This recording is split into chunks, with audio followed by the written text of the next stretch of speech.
Wow! Tutukan po natin ang mga busy nating kaklase.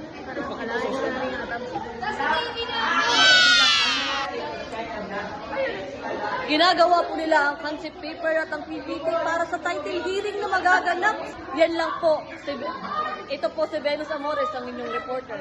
Back to you and check. Davino, sa kasagsagan ng panahon, ngayon nandito ako sa 4th floor na nagkaklase BA 3B.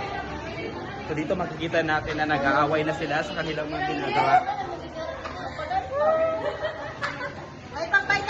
At dito naman ay may naniningil. Ang dami talaga nangyayari sa mundo ngayon. At dito naman ay gumagawa ng research.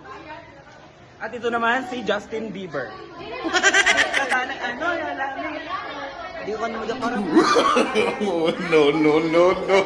At yun lamang po, ako po si Enchi Canada. At back to you, Venus Amores. Kung naghahalo ang mga emosyon, mayroong umiiyak sa mga bayarin, may umiiyak sa mga problema at may mga umiiyak sa heartbreak. Sa kasagsagan ng panahon ngayon, hindi na natin alam kung ano ang ating gagawing solusyon para sa mga pangyayaring ito. Yun lamang ang balita for today. Ito ang 12 hours.